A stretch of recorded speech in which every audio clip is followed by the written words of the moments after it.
Deuteronomy 14. You are the children of the Lord your God. Do not cut yourselves or shave the front of your heads for the dead, for you are a people holy to the Lord your God. Out of all the peoples on the face of the earth, the Lord has chosen you to be his treasured possession.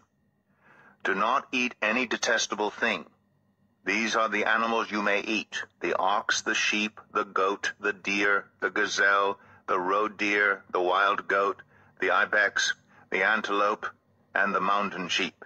You may eat any animal that has a divided hoof and that chews the cud. However, of those that chew the cud or that have a divided hoof, you may not eat the camel, the rabbit, or the hyrax. Although they chew the cud, they do not have a divided hoof. They are ceremonially unclean for you. The pig is also unclean. Although it has a divided hoof, it does not chew the cud. You are not to eat their meat or touch their carcasses. Of all the creatures living in the water, you may eat any that has fins and scales. But anything that does not have fins and scales you may not eat. For you it is unclean.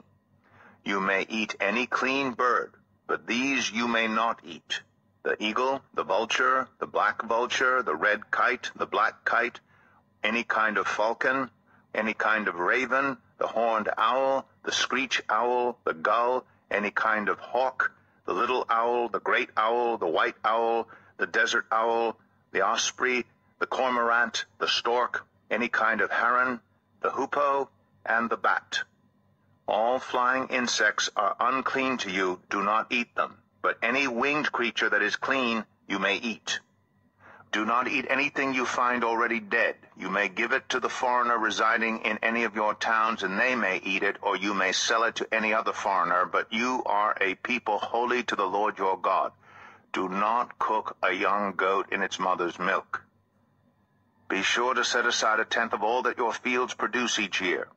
Eat the tithe of your grain, new wine, and olive oil, and the firstborn of your herds and flocks in the presence of the Lord your God, at the place he will choose as a dwelling for his name, so that you may learn to revere the Lord your God always.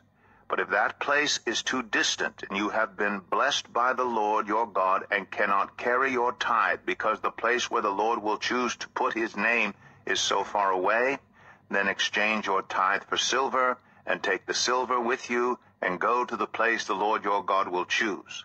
Use the silver to buy whatever you like: cattle, sheep, wine, or other fermented drink, or anything you wish. Then you and your household shall eat there in the presence of the Lord your God and rejoice. And do not neglect the Levites living in your towns, for they have no allotment or inheritance of their own.